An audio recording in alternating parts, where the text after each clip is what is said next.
posibilidad ng tagumpay o kabiguan, ng ligaya o lungkot. Kaya marapat lamang na tanggapin si Jesus bilang tagapagligtas at Panginoon. At matapos yun ay panariwain ang katapatan at paglapit sa Kanya bawat araw o day by day. Ang day by day ay naglalayong umalalay sa pang-araw-araw na pamumuhay. Narito po si Kuya Ed Lapis sa mensaheng pinamagatang What Eager Relatives Can Do.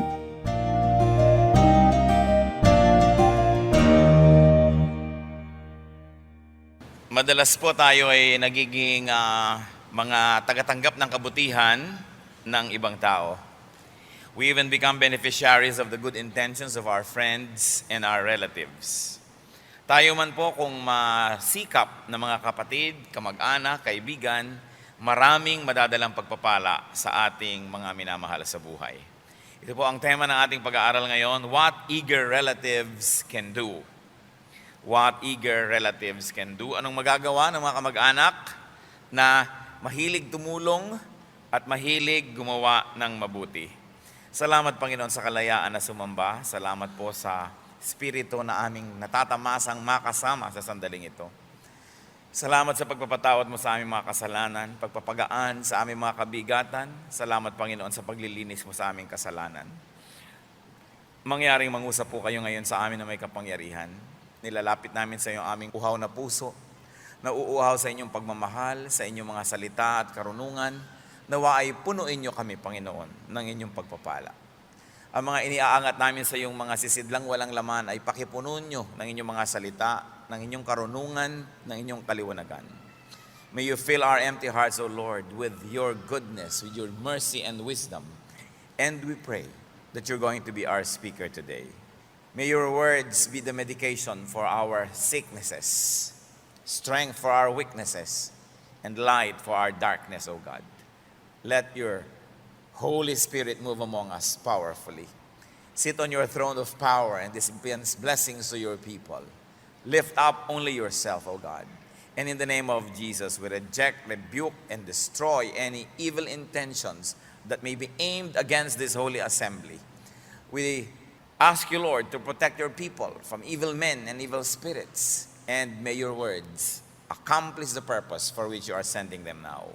In the name of Jesus, your Son, we pray. Amen. What eager relatives can do. Meron po tayong masasaksihan ngayong kasaysayan na napakaraming beses na marahil nating nabasa at narinig. Subalit hihingi tayo sa Panginoon ng mga bagong karunungan, mga bagong katuruan. Mark 2, verses 1 to 4. A few days later, when Jesus again entered Capernaum, the people heard that he had come home. So many gathered that there was no room left, not even outside the door, and he preached the word to them. Some men came, bringing to him a paralytic, carried by 4 of them. Since they could not get him to Jesus because of the crowd, they made an opening in the roof above Jesus, and after digging through it, lowered the mat the paralyzed man was lying on. Sa umpisa pa lamang ng kasaysayan ay sobrang drama na ito. Ang Panginoon ay nagiging bantog sa kanyang pagpapagaling at higit dyan sa karunungan ng kanyang mga katuruan.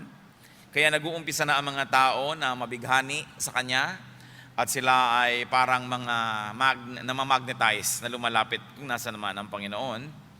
Kung kaya't nang siya umuwi sa kanyang sariling bayan ay nagkagulo at napakaraming mga tagarot, mga taga-ibang bayan pa ang dumating, na puno na ang bahay, pati ang solar na kinasisidlan, ang kapaligiran na puno na ng tao, at wala nang masiksikan pa ang sino mang gustong pumunta ron. Sabi nga ng matatanda, di mahulog ang karayom, ang dami ng tao. Problema ngayon ng isang pangkat ang kanilang pasyente.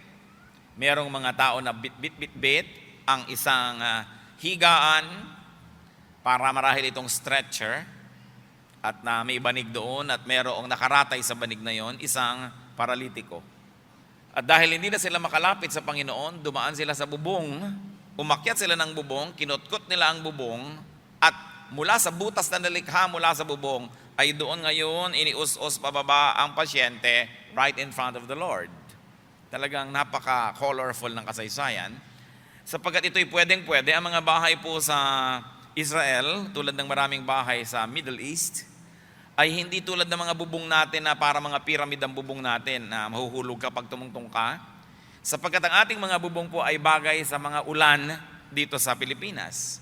Kaya matarik na matarik, ang tubig ay wala nang panahon pumasok pa at tatapon na sa labas. Isang karunungang hindi iginagalang ng marami sa atin, hindi natin ginagalang ang kaalaman na matatanda. Kaya nung nagbunggalo tayo, halos mga flat ang bubong, kaya laging pumapasok sa loob ang tubig. Ngayon, ang mga bubong sa Middle East ay hindi ulan ang kanilang iniiwasan sapagkat bihirang-bihirang umulan doon. Ang iniiwasan naman nila ay init, sapagkat pagkainit-init doon. Kaya ang mga bubong po nila ay gawa sa putik. Merong mga soleras, merong mga foundation at merong mga kahoy na pinagkurus-kurus. Lalagyan niya ng mga dahong, mga tuyo, mga sanga-sanga, tapos lalagyan nila ng putik para ang putik na ito ang magliligtas sa kanila sa init ng araw, sa init ng maghapon.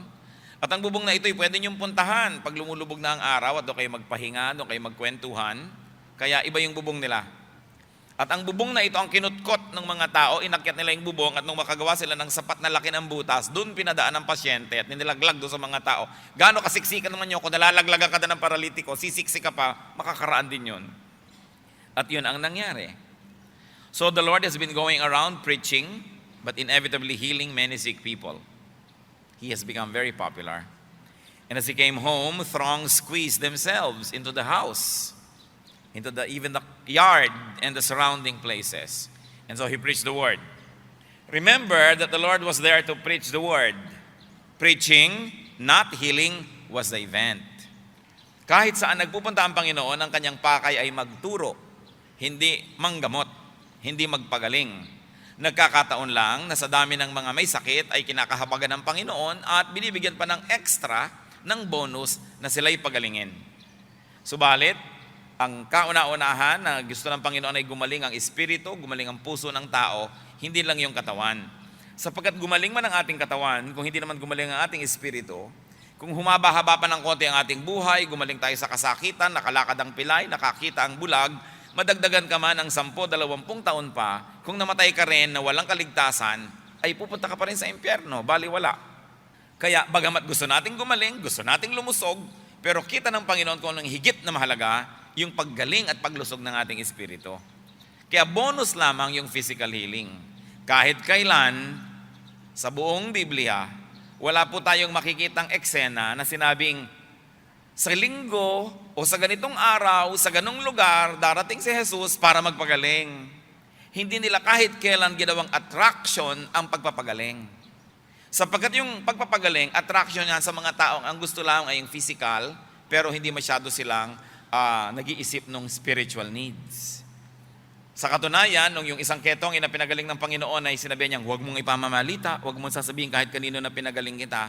Kasi ganun nga ang mangyayari, pagkakaguluhan ng Panginoon, ang mga tao ay gusto lang siyang kunan ng pabor at gumaling sila, pero hindi interesado sa spiritual well-being.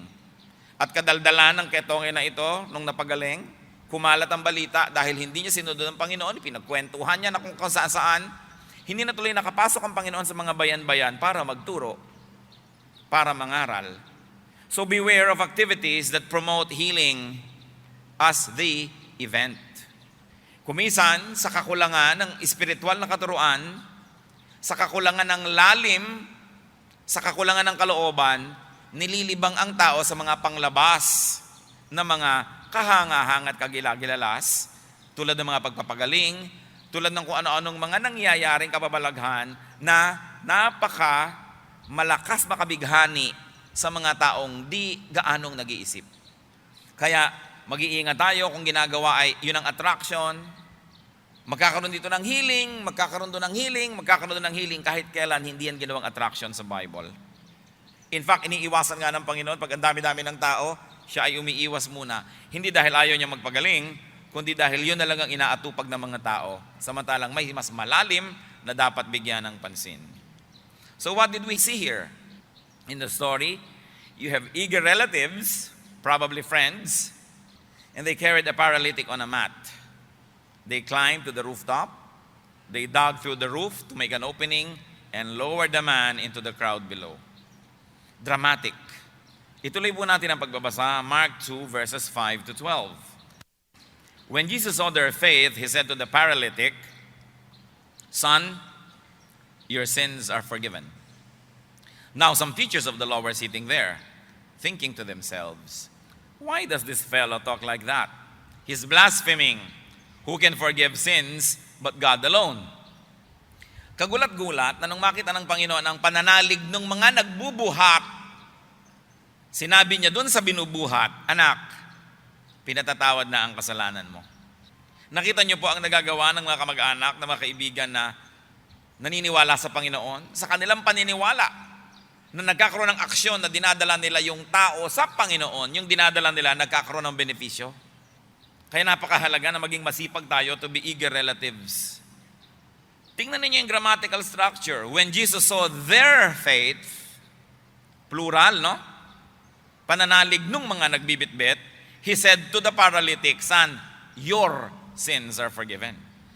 Hindi ang pinatawad ay yung mga may bitbit, kundi yung dinadala, samantalang plural yung their faith. Hindi lang faith noong taong pasyente, bagamat palagay ko meron di siyang panalangin, dapat naman, at pananalig.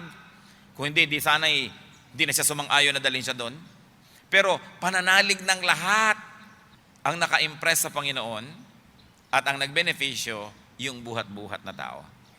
Ngayon, siksika na nga, sayang ang lugar. May mga tao palang usi lamang, nandun lang, pero walang pananalig. Yun naman itong mga teachers of the law.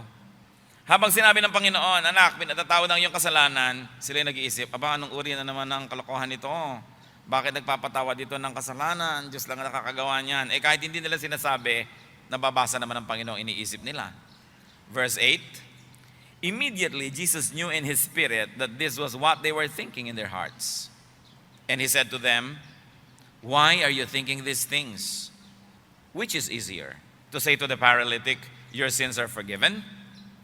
Or to say, get up, take your mat and walk?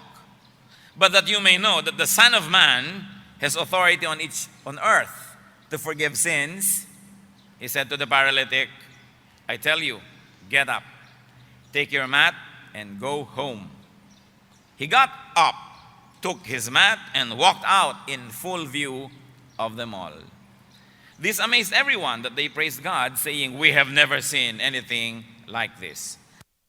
Kagulat-gulat. Sayang yung lugar, ang naupo lang pala doon o tumindig doon, hindi naman nananalig, nakapagpasikip lang sila. So, going back to the story, the Lord was touched by their faith. This is the faith of the relatives, the faith of the friends, the faith of the mat bearers. Plus, I believe, the faith of the paralytic himself. But it was not just the sole faith of the patient that mattered, but the faith of those who brought him there. And so the Lord granted forgiveness of sins to the patient. Hindi marahil napansin ng maraming tao, pero ibinigay ng Panginoon doon sa paralitiko na yon ang pinakamagandang maaaring maibigay at tanggapin naman niya sa kanyang buhay at yun ang mapatawad sa kasalanan.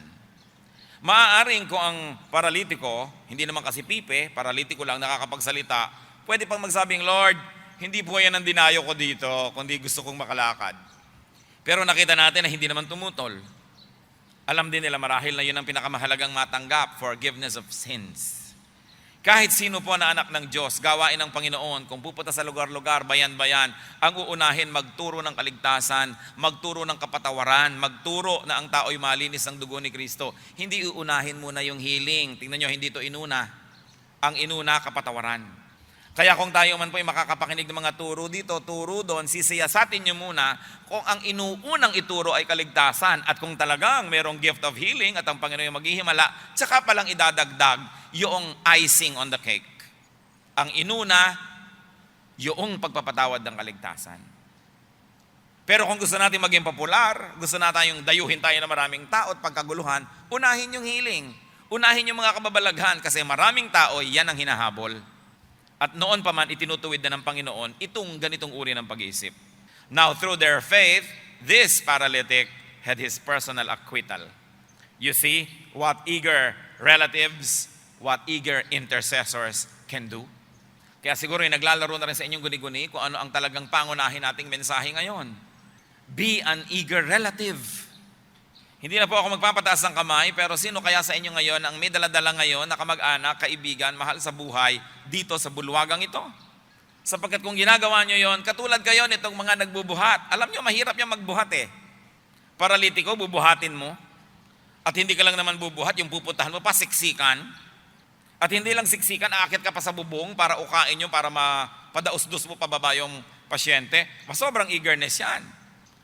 Tulad din ng pag nagdadala kayo ng mga tao sa church, liligaw-ligawan nyo pa, pag-aalmusalin nyo pa o patatanghalianin, susunduin, susuyuin, pupunasan nyo pa ng alikabok yung uupan niya at baka maalikabukan, ine-entertain nyo. Ganun talaga ang nagmamahal sa tao eh.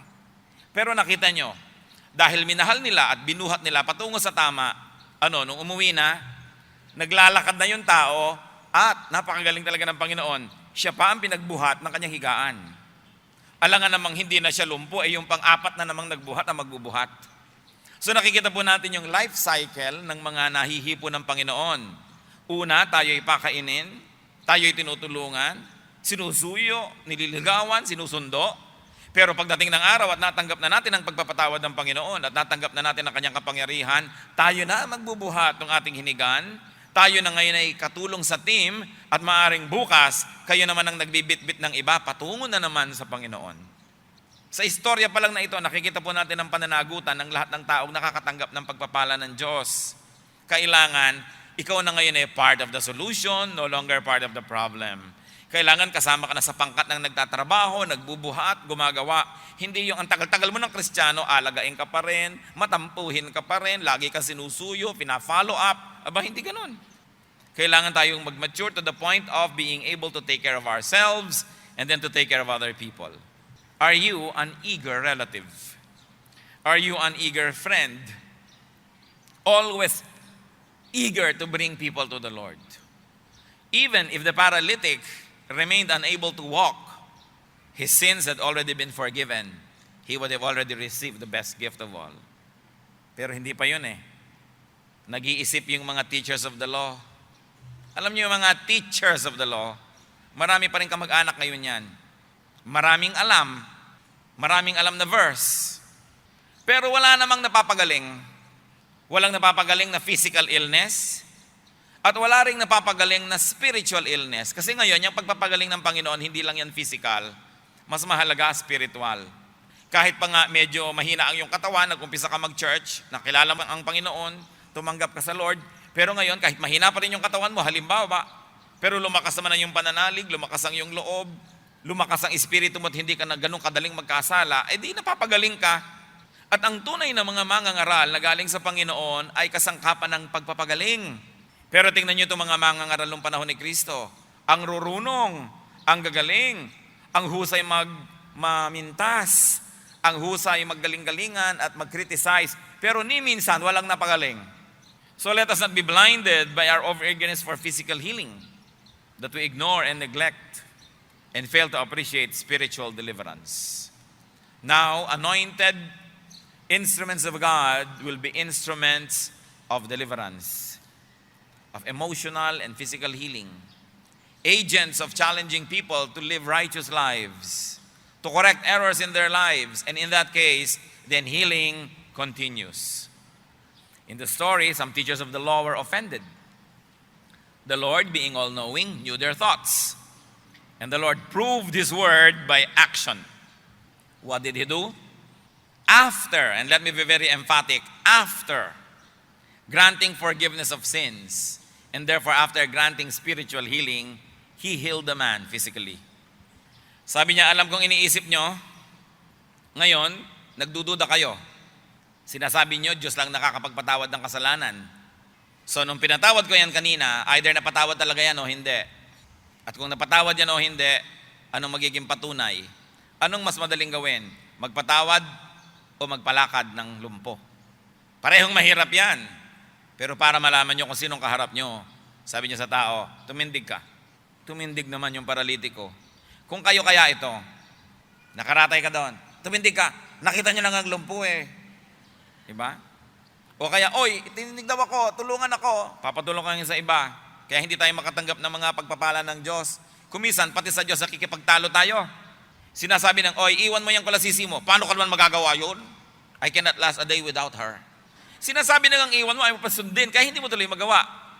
Sinasabi ng talikuran mo yung mga bisyo mo, hindi ko po magagawa. Kaya hindi nga nagagawa kasi nakikipagtalo ka sa Diyos.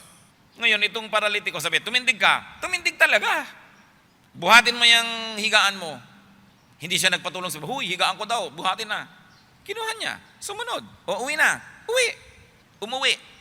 Gano'ng karami pong kakayahang tumindig at magbuhat ng kung ano-ano ang di natin nararanasan dahil nakikipagtalo tayo sa Diyos. Dahil hindi tayo nananalig. Kaya alam natin ngayon na yung plural, yung their faith, kasama itong paralitiko Kasi nung pinatayo, tumayo So kasama siya sa mga nananalig. Pero kahit anong pananalig niya, makakarating ba siya doon kung di siya binuhat ng mga nananalig din? Kaya tulungan.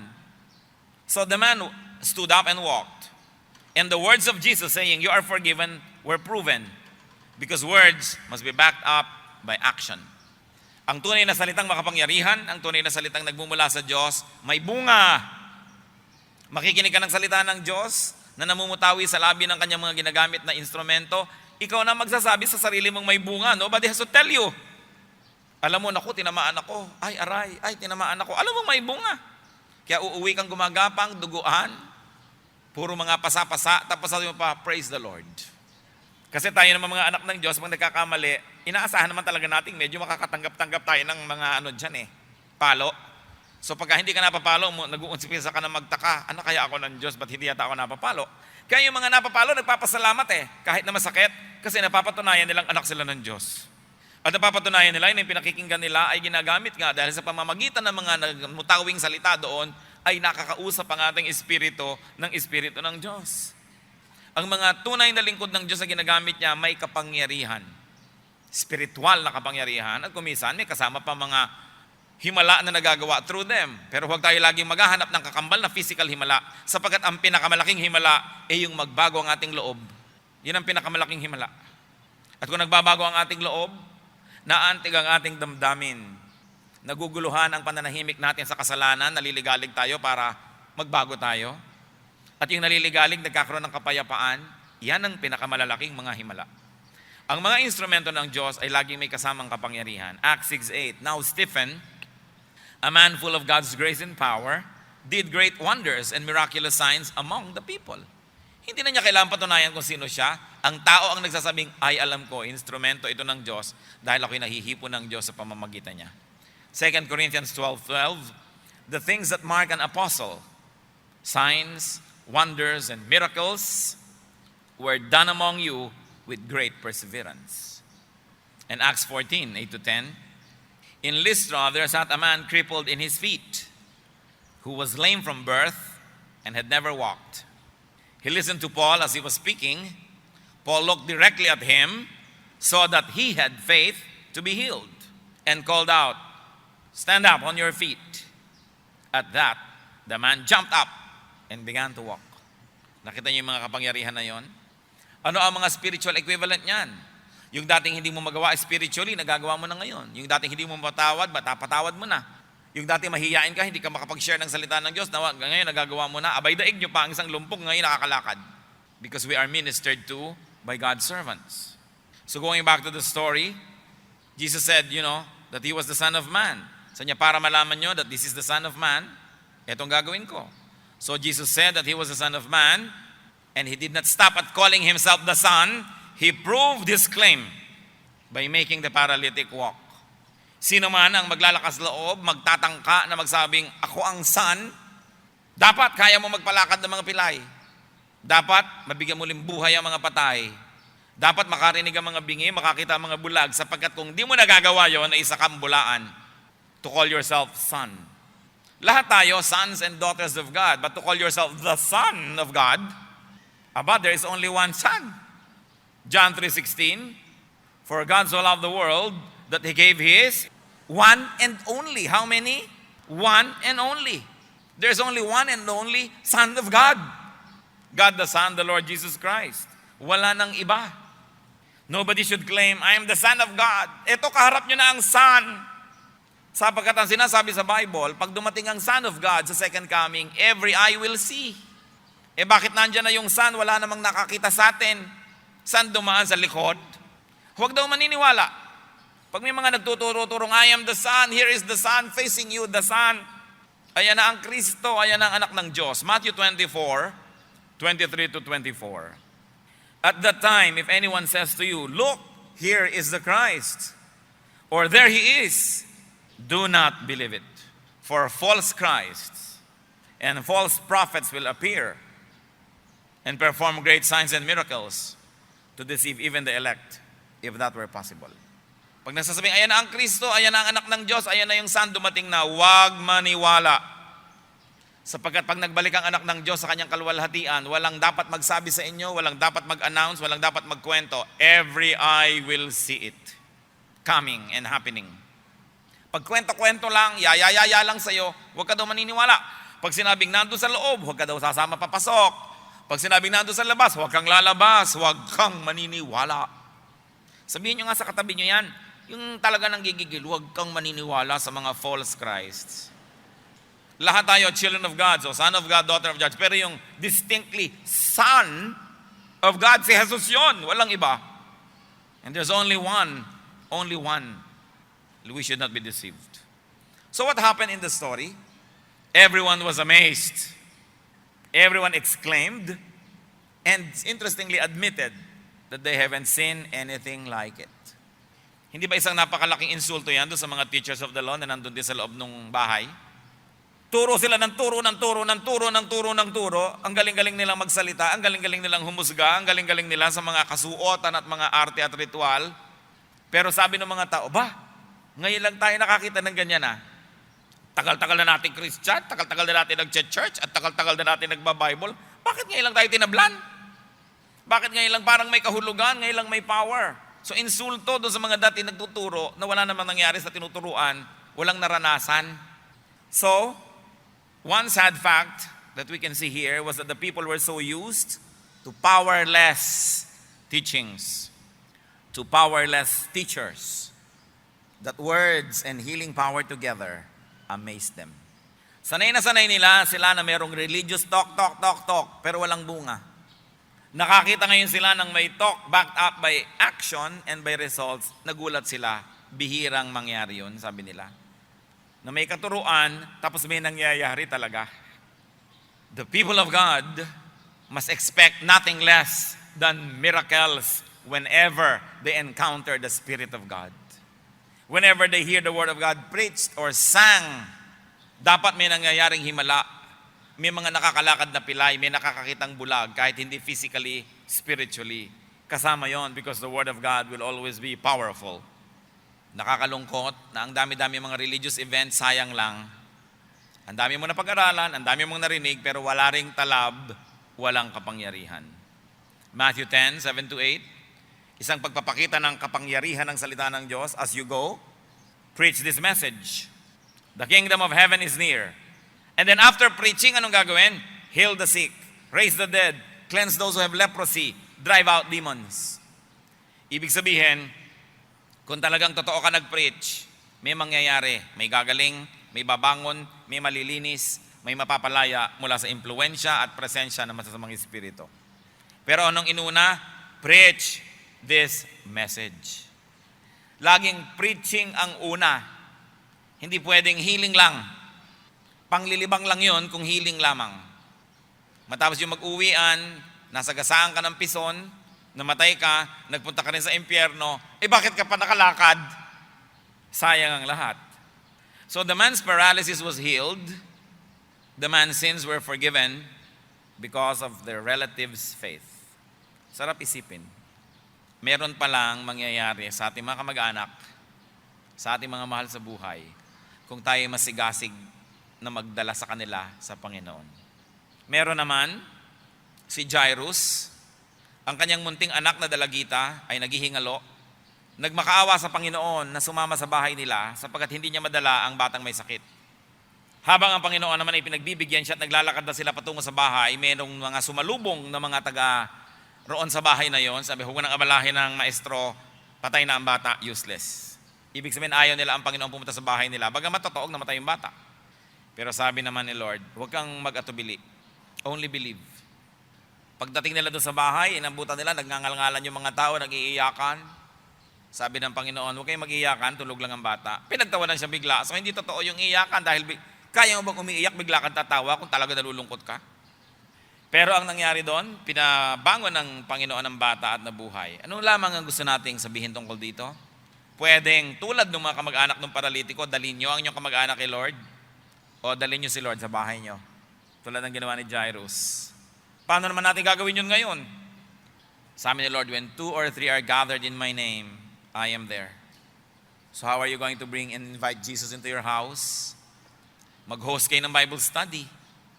Mag-host kayo ng prayer. Dahil when 2 or 3 are gathered in the Lord's name, He is there. You have a church.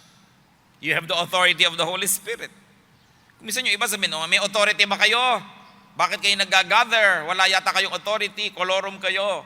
Aba, nakalimutan niyo naman sabi sa Bible, when 2 or 3 are gathered in the Lord's name, He is there. That is where we get the authority. The presence of the Lord. Hindi yung mga succession of generations of believers, hindi yung mga drawing ng mga tao na nagpasalin-salin ng pananampalataya para tayo magkaroon ng authority. Authority is in the presence of God. At kung nandun ang Panginoon, edi may authority. Kaya napakahalaga po yan. Bring people to Jesus. Do not be discouraged or impeded by distance or weight or lack of space or difficulties or obstacles. Huwag po kayong magpapadala doon. Huwag kayong masisiraan ng loob. Huwag kayong panghihinaan ng loob na mahirap magdala ng tao sa Panginoon. Mahirap talaga. Kaya kitang-kita na natin dito sa kwento, hindi na kailangan na interpretation. Literally, binuhat nila yung dinala sa Panginoon. Pero ang hirap naman nila ay nagbunga. The Lord honored their efforts.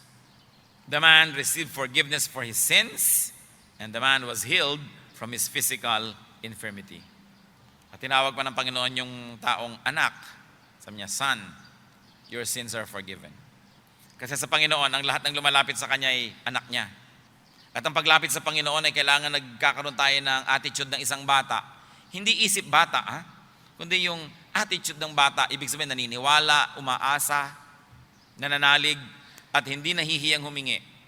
Nakita niyo ang ating mga anak, pagka maliliit pa, hindi sila nahihiyang humingi. Pag lumaki na, hindi pa rin nahihiya, abnormal na yon. May sarili ng asawa, may anak na, hindi pa rin nahihiya. Medyo abnormal na konti yon. Pero yung liliit na bata na gano'n, wala namang patago sa'yo, hingi ng hingi, di ba? Kasi magulang ka eh. Kaya hindi rin tayo dapat nahihiyang humingi sa Diyos. Hindi niya ipaghihirap ang hinihingi natin. At humihingi na rin kayo, lakihan nyo na lang. Kasi hindi naman ipaghihirap ng Diyos, bakit nyo tinitipid ang hinihingi nyo?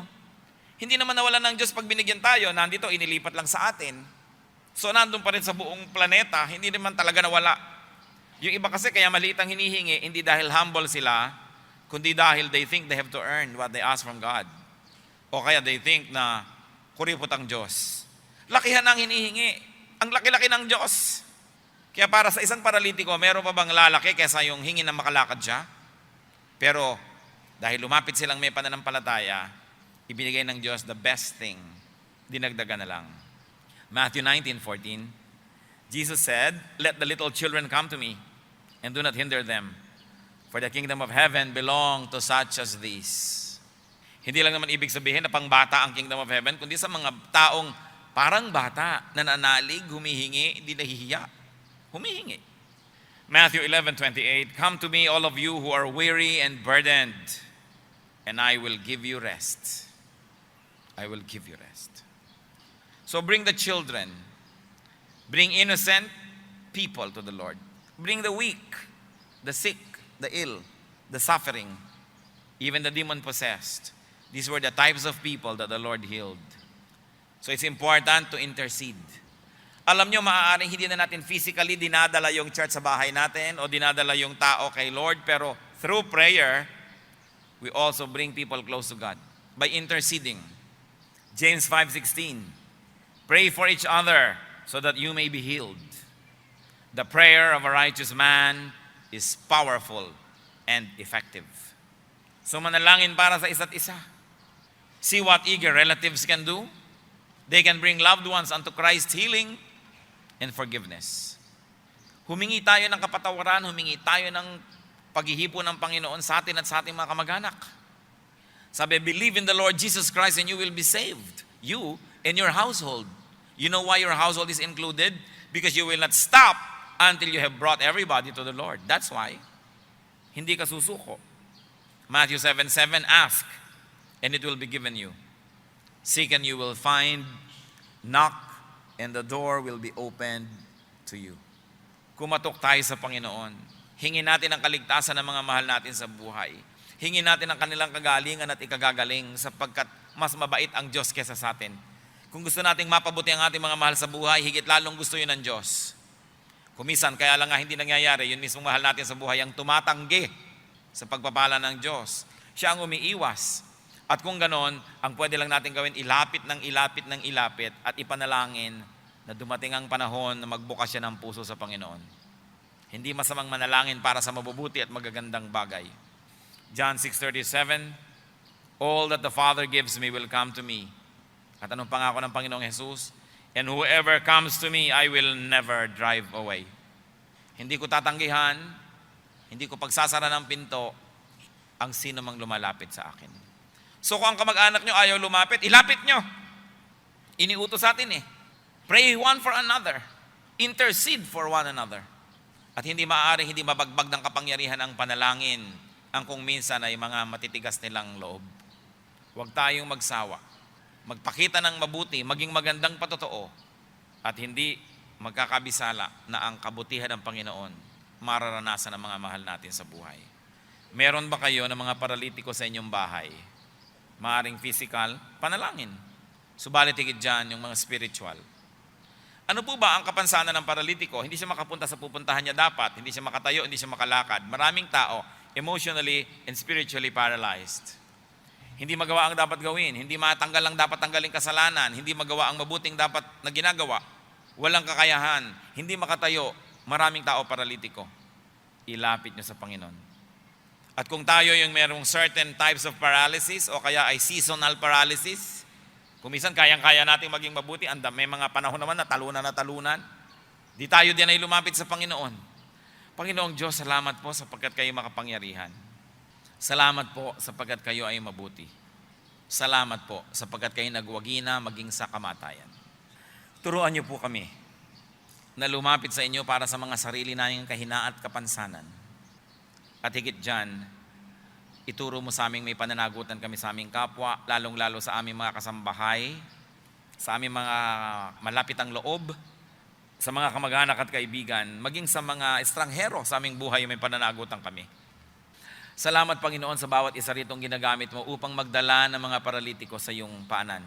Patuloy mo silang palakasin, patuloy mo sila Panginoong bigyan ng pag-asa at kapangyarihan. At pagpalain mo ang mga taong dinadala nila sa iyo, Panginoon. Salamat sa mga nagdala sa amin sa inyo, O God. Thank you that there are people that have been instrumental in our salvation. People who were instrumental in our enlightenment. Nahango nyo kami sa dilim. Nahango nyo kami sa mga putik na ginugulungan namin sa karumihan. Salamat sa mga taong naging kasangkapan. Ngayon, Panginoon, inihahain namin ang aming sarili na kami mismo lalong dibdibin ang aming tungkulin na dalhin ang mga tao sa inyo. Nadalhin kayo sa aming mga tahanan, mga tanggapan, pagawaan, sa aming mga komunidad. Makita nyo nawa kami, Panginoong matapat. Salamat po sa inyong kabutihan sa amin. Mga kapatid, nais kong manalangin ang bawat isa sa katahimikan. Ipanalangin nyo ang mga mahal nyo sa buhay na kailangang pangmadala sa Panginoon. Ipanalangin nyo sila ngayon at mananalangin tayong bigyan kayo ng Panginoon ng kapangyarihan, ng kakayahan na maging kasangkapan. Dahil sa inyong pananalig, ang mga mahal nyo sa buhay ay magkakaroon ng pag-asa. Magkakaroon ng liwanag. Ipanalangin nyo sila by name sa sandaling ito.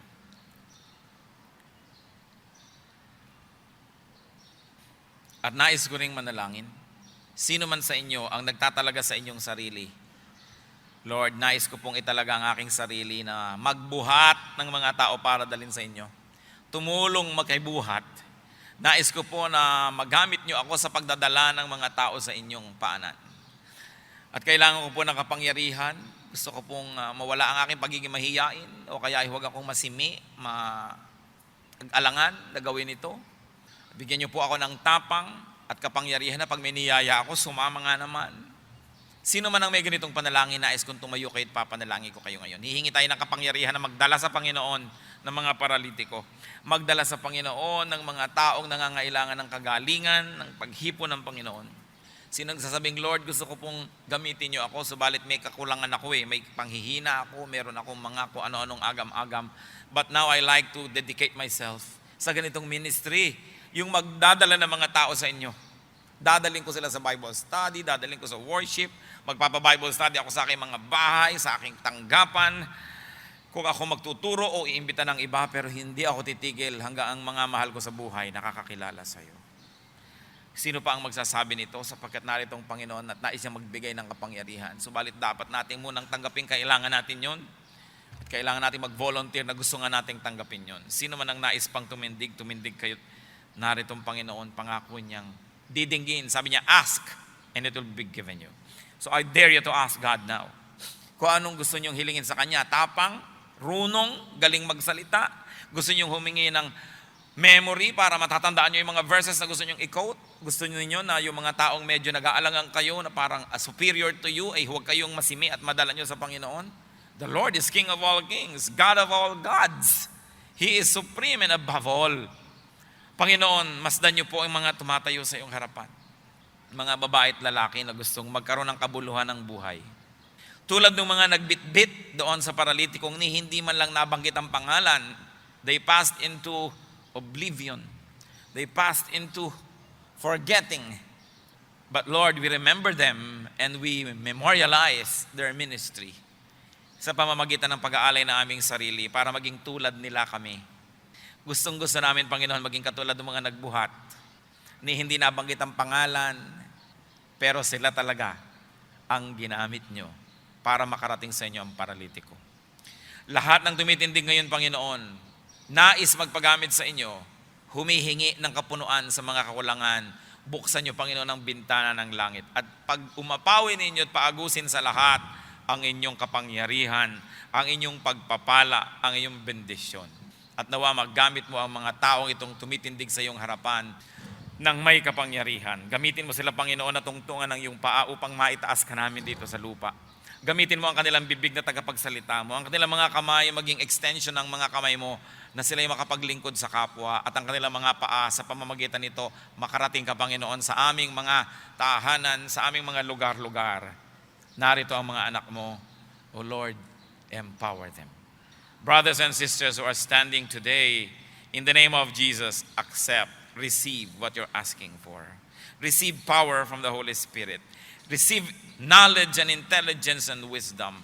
Receive social grace and social influence. Receive what it takes to be instruments of God's righteousness. At naway palakasin kayo ng Panginoon para napakarami niyong madala sa Kanyang paanan. Salamat po, Panginoon, sa pagdinig mo sa dalangin ito. Salamat sa pagtawag mo sa pagkarami-raming taong ito na magdadala sa iyo at magdadala sa mga tao patungo sa iyo. Salamat po, Panginoon. Empower them with your Holy Spirit. Tayo po'y manatiling matahimik, magsiupo na po ang mga kapatid at patuloy na manalangin. Kung ano pong inuudyok sa inyo ng Espiritong Banal, ipanalangin, lumapit tayo ng mataimtim sa Panginoon sapagkat patuloy siyang nakikinig sa ating mga panalangin.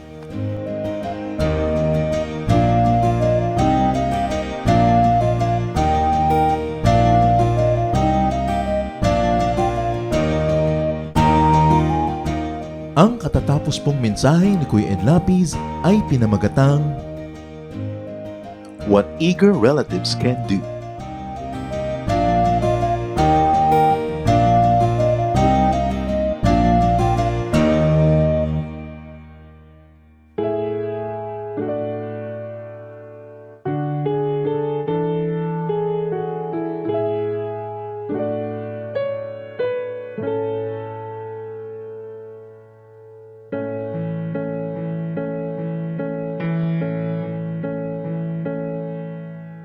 Aking marinig, banayad mong tinig, paligid may dilim, sa pag-asa'y hitik. At kung sa panahon man ng kasiyahan, walang pagkalimot, dalay pasalamat.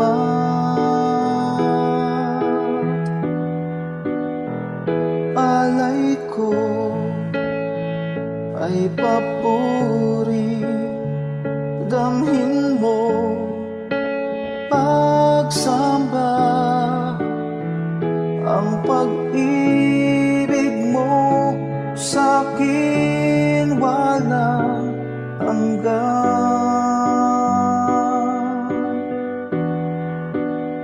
Sa iyo kabutihan, buhay ay nakamtan. Pupurihin ka magpakailan pa man,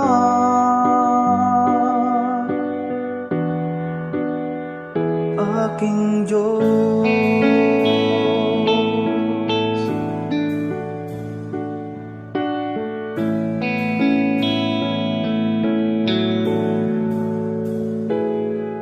At kung magkaminsan di ka maramdaman, sa puso ko'y tiyak ika'y naririyan. Kahit sa dulo man itong aking buhay, ika'y aking lakas, hindi mangangamba.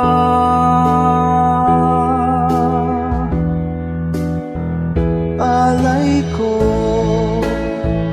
ay papuri, damhin mo pagsamba, ang pag-ibig mo sa'kin walang hanggan.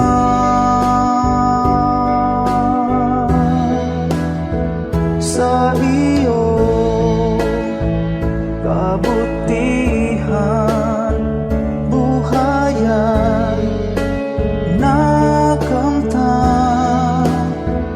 Pupurihin ka magpakailan pa man,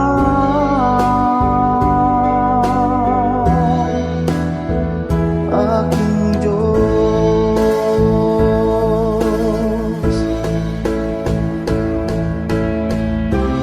Bawat yugto sa aking buhay,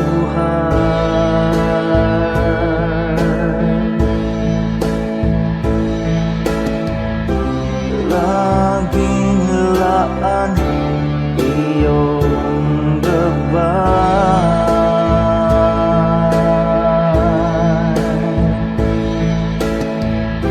Sa piling mo ay tagumpay.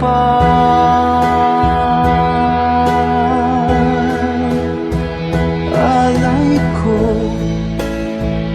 ay papuri, damhin mo pagsamba, ang pag-ibig mo sa'kin walang hanggan.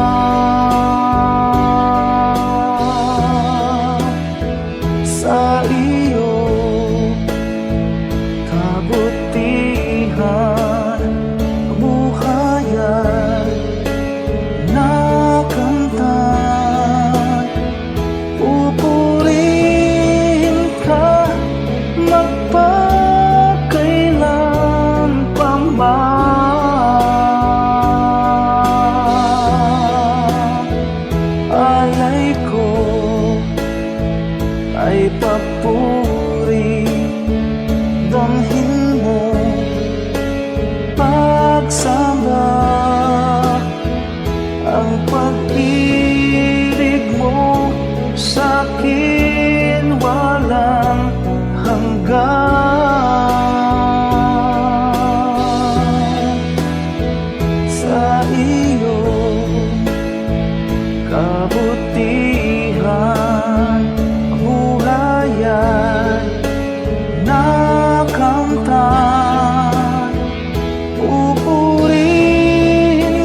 Diyos,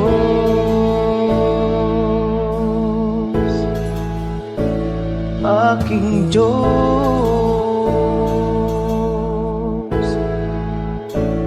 aking Diyos.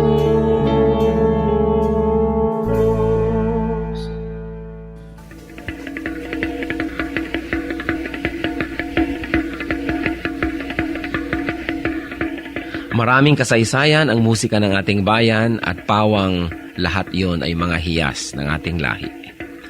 Ang isang instrumento na napakagandang pagtuunan ng pansin ay ang gimbal ng mga mansaka.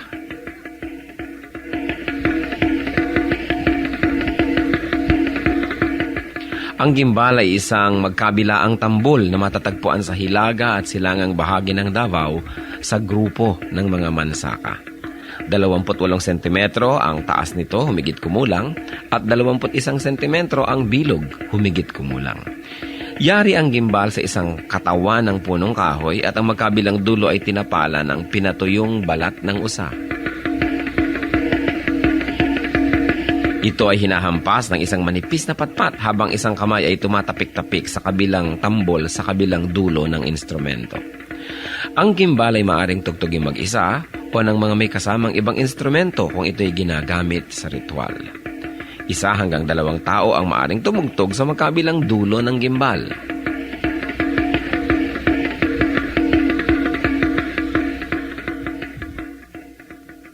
Kadalasan, ang gimbal ay tinutugtog bilang saliw sa sayaw na ang karaniway kung ano-ano ang pangalan ng tugtugin ay siya ring pangalan ng sayaw.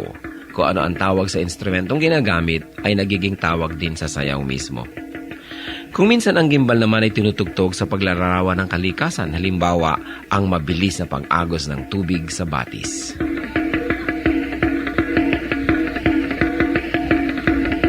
Ang gimbal o kimbao, instrumento ng mga mansaka.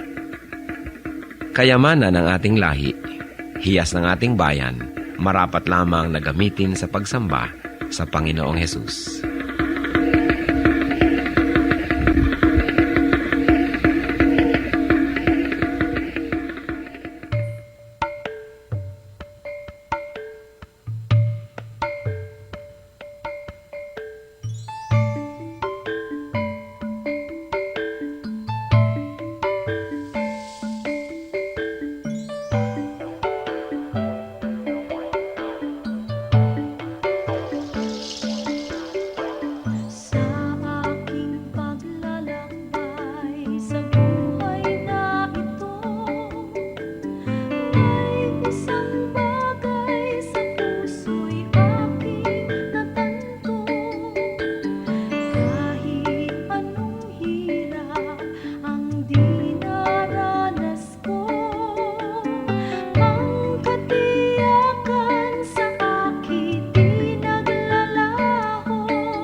Oras na po para pansamantalang magpaalam ang programang Day by Day. Tayo po'y magsama-sama tuwing ika-6 hanggang ika-7 ng umaga, araw-araw. Magandang umaga po at mabuhay ang Panginoong Hesus!